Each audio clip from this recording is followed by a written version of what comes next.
Welcome to Deep Trope, where we go deep into fantasy and romance books, one trope at a time.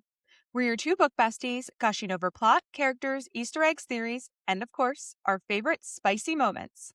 I'm Rachel, romantasy theorist. And I'm Kate, lover of all things dark and spicy. And this is our special Direbound recap episode, giving you everything you need to know before diving into Furybound, including a plot summary, world overview, characters, and our favorite theories of what's to come as the Wolves of Ruin series continues. If you followed along with our deep dive episodes, consider this a quick refresher. And if you haven't listened to our deep dive episodes, welcome. We're so happy to have you here. Please be aware that this is a recap of the entire book, so obviously there will be spoilers. And also remember that any content warnings that apply to the book also apply to this podcast.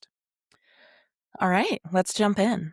So our story is set in the kingdom of Nocturna, ruled by the Voltaire royal family and home to a group of elite warriors who are bonded to powerful direwolves.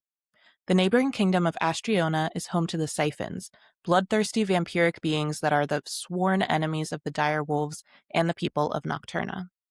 The two kingdoms have been at war for the past 500 years, and the conflict shows no signs of subsiding anytime soon. We are first introduced to our protagonist, Maren Cooper, in a fighting ring where she defeats a man by exploiting his arrogance. She says, "Women in pain give men confidence. Confidence makes men sloppy. And sloppy men are easy targets," which really just tells you everything you need to know about her personality. Maren lives in the Eastern Quarter, a poor neighborhood in the city of Sturmfrost, the royal city of Nocturna, and home to the royal castle and the bonded city where the direwolves and their riders live. She has a supportive boyfriend named Lee and a trainer named Igor, a younger sister named Selah, and a mother who's plagued by bouts of hallucinations and delusions. When her father became a victim of the war, never returning from battle, Maren had to step up to care for her sister and their ailing mother. One night, while Maren is away from the house with Lee, Selah is taken by the Nabbers, who are believed to be enemy siphons that have been kidnapping children from the city for a very long time. Devastated by her worst fear coming true, Maren vows to do whatever she can to find Selah and bring her home safely. Assuming she was taken by siphons, Maren needs to find a way to Astreona to search for her sister. With a lack of options and limited funds at her disposal, Maren quickly decides to join the enlisted ranks so she can travel to the front lines of the war and find Selah.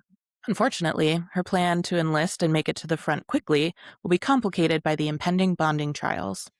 The bonding trials are a set of deadly tests designed to bond army recruits with direwolves and form the strongest packs possible.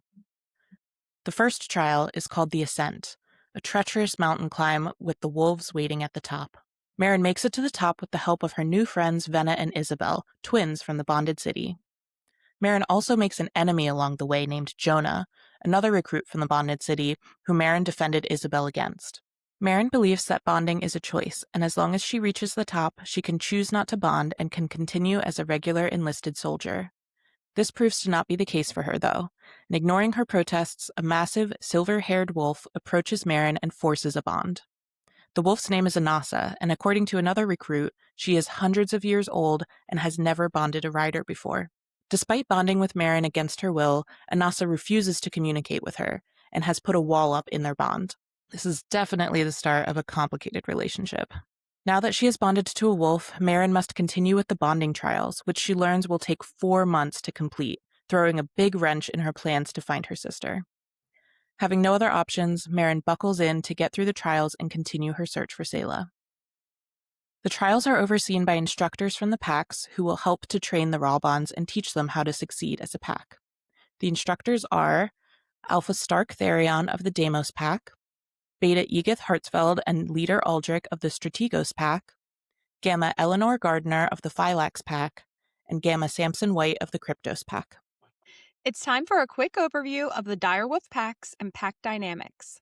Strategos, Maren and Isabel's pack, are the leaders and tacticians.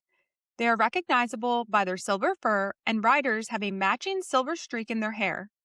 Except for Maren, whose hair turns from dark brown to completely silver the moment Anasa bonds her. Strategos have communication magic and occasional foresight, allowing them to see flashes of the future. Kryptos, Venna's pack, the spies.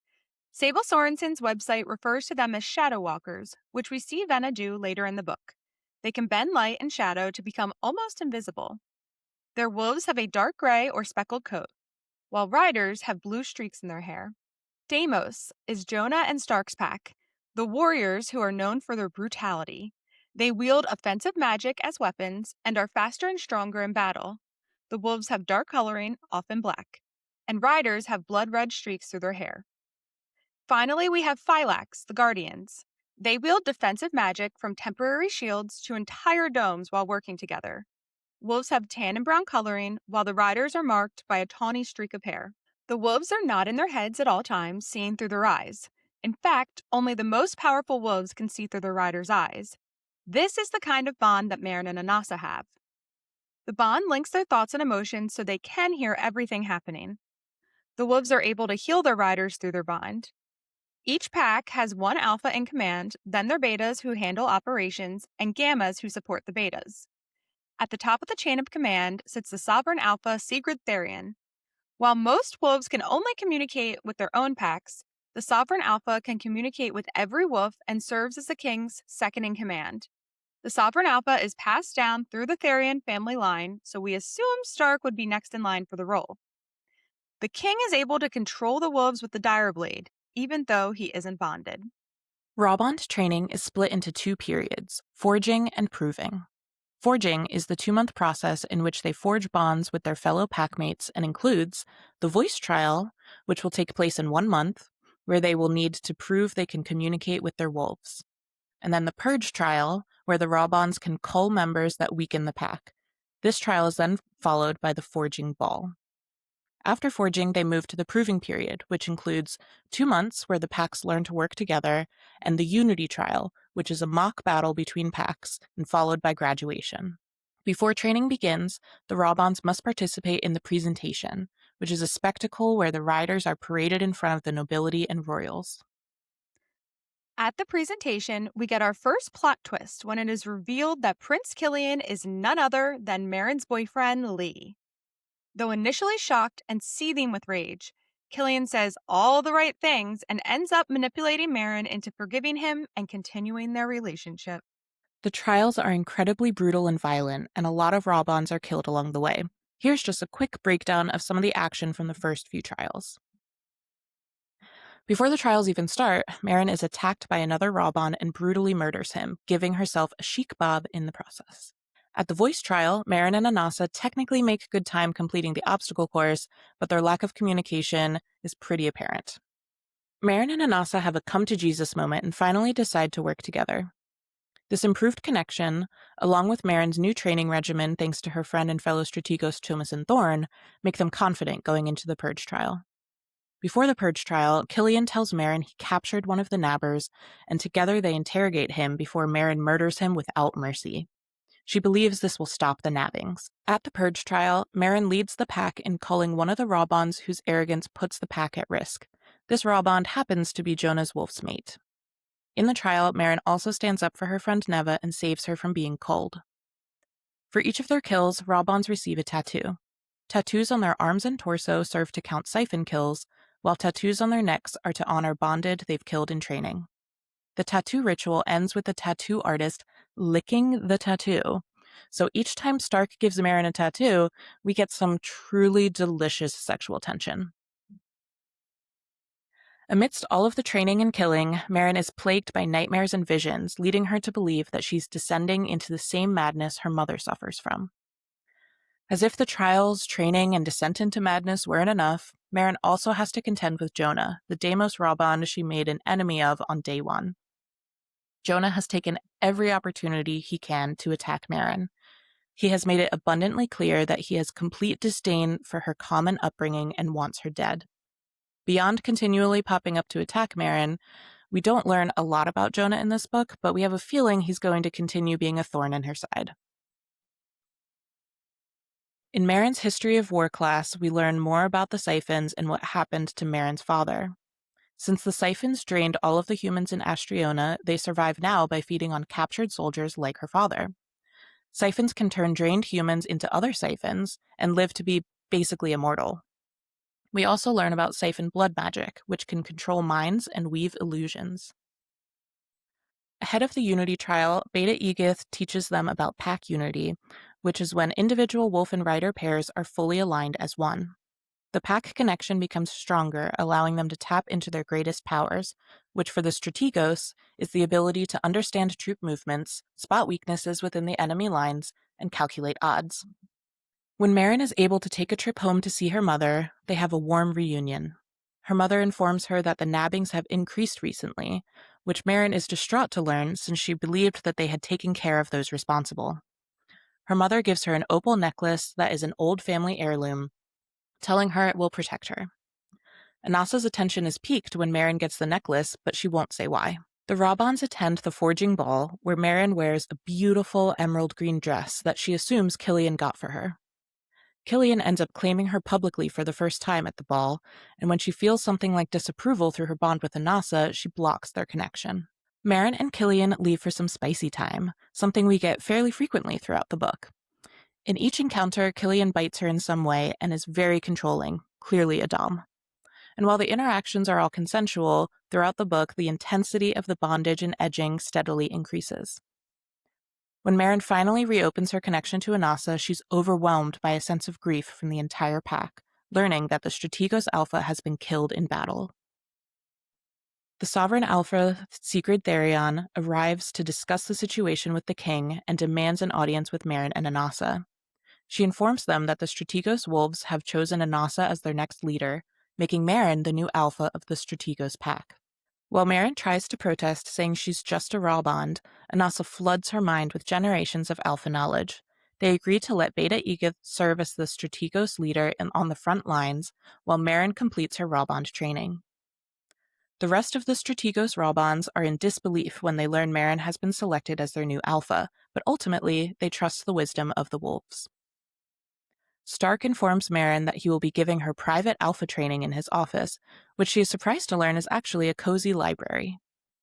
Whenever they spar, Marin is convinced that Stark hates her and wants to kill her. From her perspective, he's a brooding, violent warrior that has been inexplicably glaring and scowling at her since she arrived at the castle. But from our perspective, of course, his scowls are just how he shows his affection. During one of their training sessions, Marin feels a pull of energy coming from the bookshelf. Stark doesn't give her any details about what the books contain, but he tells her that she could take one when he's not looking if she wanted to. Anasa agrees that Marin should do her own research if she wants answers. During one of her nightmares, Marin sleepwalks and wakes up in the arena, seeing something glinting in the grates beneath the floor. It's something gold with an opalescent stone and what looks to be a wolf's head.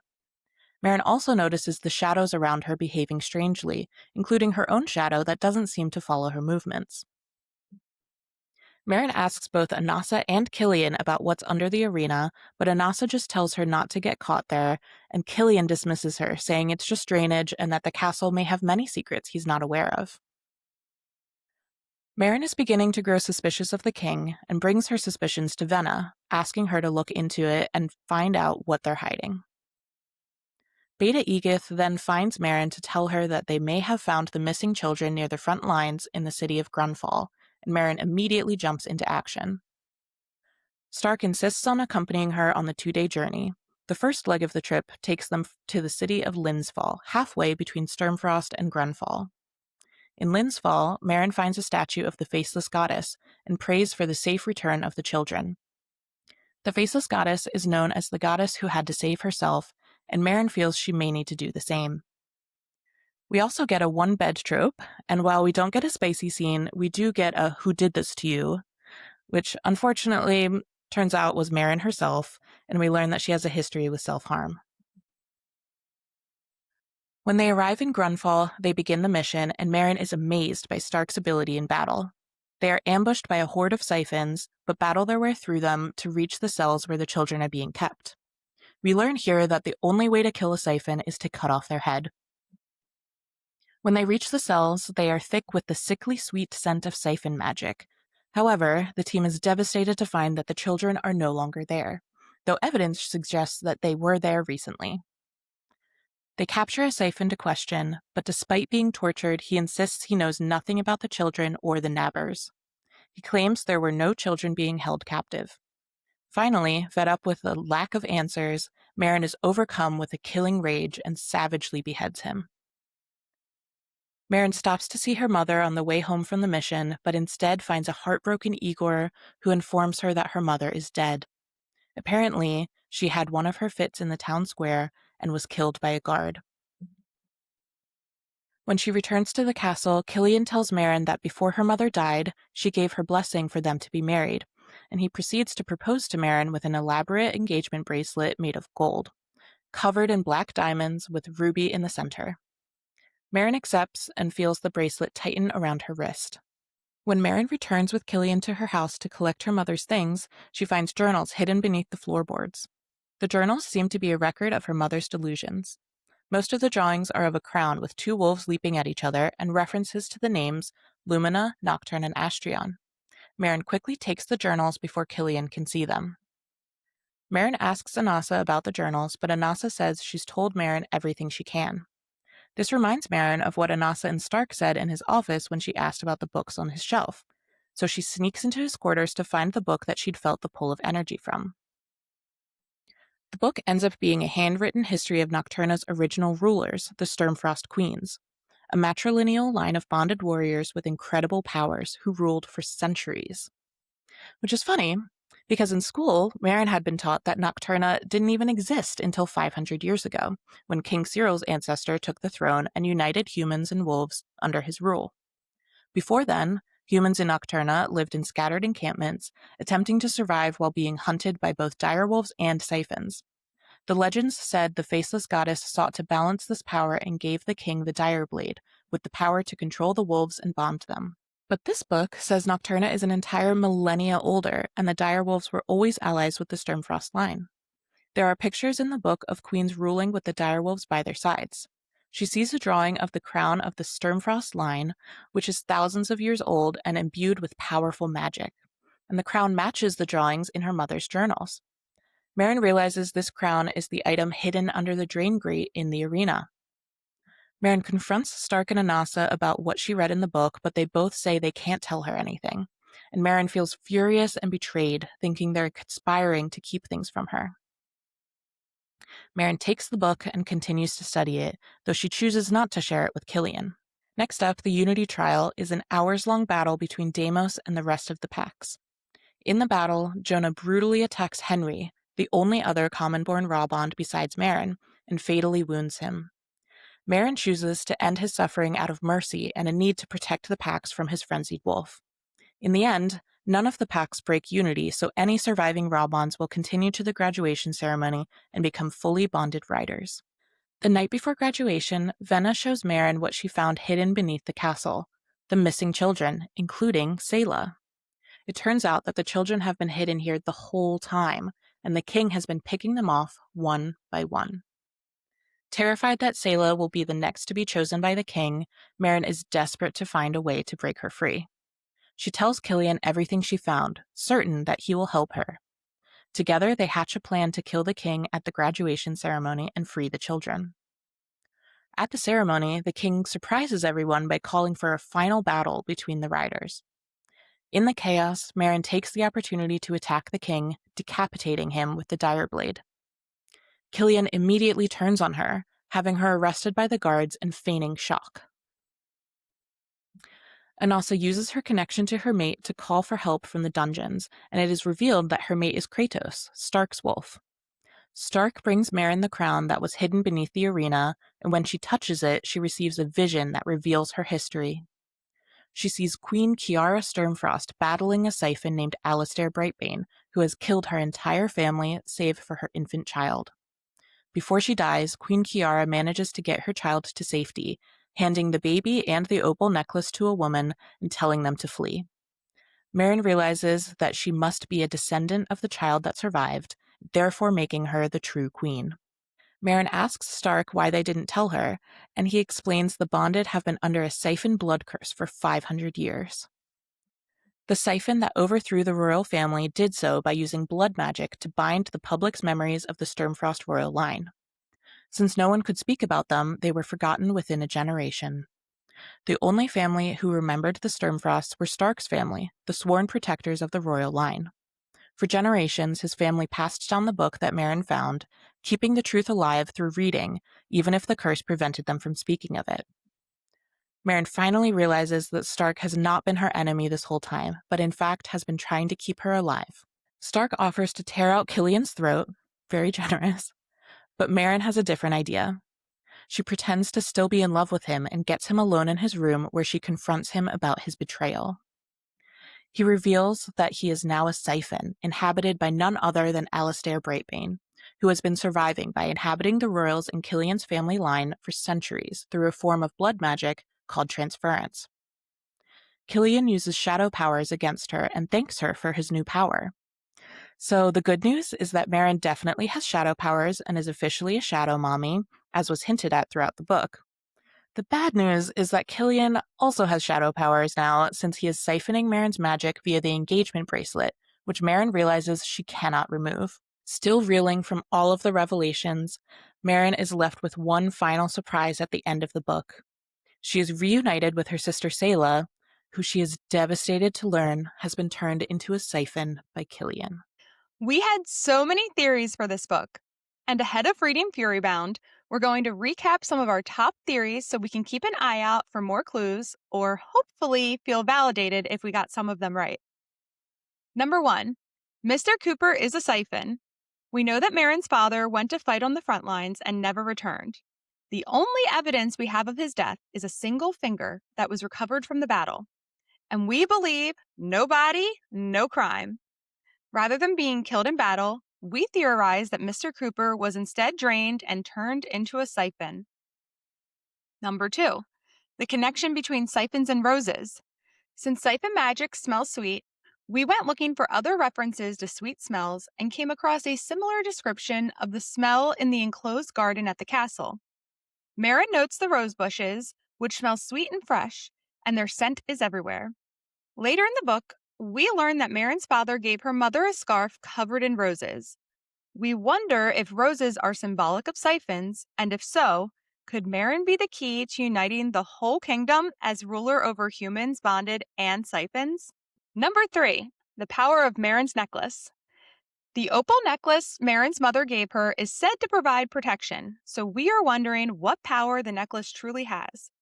We know that the Sturmfrost crown contains an opal like the necklace does, so what kind of protection can it provide? And what other kind of magic does it possess? In Furybound, we're going to be on the lookout for more clues on what the opal magic can do. And along those lines, rubies are also shown in the book to hold powers. Meryn's engagement bracelet contains a ruby that is clearly being used to siphon her magic to Killian, and the collar that blocks some of the Nasa's power is ruby red. We also see a ruby in Leader Aldrich's store and a variety of gemstones in the king's crown, though it's not as clear what, if any, power those may hold. Theory number 4, Meryn and Stark are the lovelorn gods. There are so many references to gods and goddesses in the book, starting with the story Meryn reads to Sayla about the lovelorn gods. We immediately theorized that Meryn and Stark might be the lovelorn gods from the story, but we had to collect more evidence. Meryn is continuously drawn to the faceless goddess, finding comfort in the presence of her statue, and relating to her drive to save herself. We believe that Meryn is the faceless goddess, and that the face will be revealed when Meryn becomes queen and fully steps into her power. Alternately, Stark is also said to have godlike powers when fighting the siphons and acting like a vengeful god. In the Stark POV chapters, he describes the dark god inside himself that implores him to violence, as well as his Deimos power, making him godlike in his strength. Combined, these references feel more than coincidental. They feel like foreshadowing. Theory number 5, Lumina, Astreon, and Nocturne are gods. Throughout the book, Meryn keeps hearing a voice whispering to her during her visions and nightmares. We believe this voice may be Lumina. We've heard the names Lumina, Astreon, and Nocturne in her mother's delusions. I am assuming these are the gods, which then had the countries named after them. Astreon would stand for the siphons of Astreona, and Nocturne would stand for the direwolves of Nocturna. We wonder if Lumina and the faceless goddess are one and the same, ruling over everything. So if Meryn is the faceless goddess, it would be like her own inner voice or past lives speaking to her. Or maybe she's some kind of vessel for the faceless goddess, like how Killian's family has been the vessel for Alistair. Theory number 6, the power behind the runes. Runes are used as symbols for the different direwolf packs, and the tattoos the Rawbonds receive are described as runic. Knowing from prior experience that runes often have power and can control magic, we're flagging these as potentially important in 2 ways. Number 1, understanding the specific powers and potentially weaknesses of each pack. And second, if the tattoos are runes, could they control the powers the riders wield? Theory number 7, the magical warmth. Sturmfrost and neighboring cities are stuck in the permanent winter, but we find some surprising moments of warmth. The snow falling in the bonded city does not touch the ground. Snow does not gather in the hands of the faceless goddess statue in Linsfall.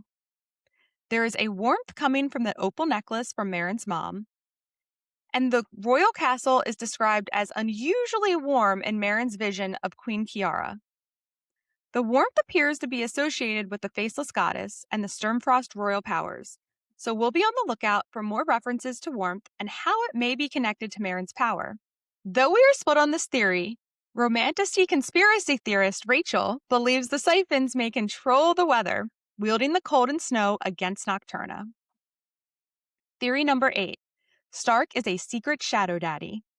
We know for sure that Marin is a shadow mommy, but we got a few clues that made us think Stark might be a secret shadow daddy.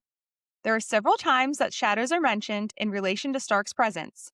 Quotes like, "His glare could raise the shadows from the corners of the room and snuff out all the light," had our spidey senses tingling and our hopes raised. If Stark is a god like we theorize him to be, it would make sense that he would have similar powers to Marin. Theory number 9, Marin the Powerful. We know Marin is a shadow mommy, but as the Sturmfrost queen and potentially the faceless goddess as well, we believe she will end up having all the various pack powers. Throughout the book, when Marin kills, she goes into a murderous rage, which seems similar to the Deimos weakness of getting carried away in battle. Killian also tells Stark his powers are rent from her. It seems likely that she has Deimos powers, but as Sturmfrost Queen, we wonder if she will have the powers of all of the packs. And finally, theory number 10. Alistair Brightbane is the big bad. In Direbound, we learn he is choosing to move between bodies within the Valtier line. Though he converts each king he inhabits into a siphon, they each only live a human lifespan. We believe Alistair is doing this in order to hide his true identity and location from Lucian Brightbane, King of the Siphons, who we think is likely his brother. Wow, that was a lot. I can't believe we fit that all into one episode. But thank you for joining us for our Direbound recap. If you want to really spiral into these theories or want a more comprehensive deep dive, we have 6 deep dive episodes detailing every single trope, Easter egg, plot twist, and of course, the spicy moments. We will also be deep diving into Furybound, starting with our reaction episode next week, so be sure to subscribe so you never miss an episode.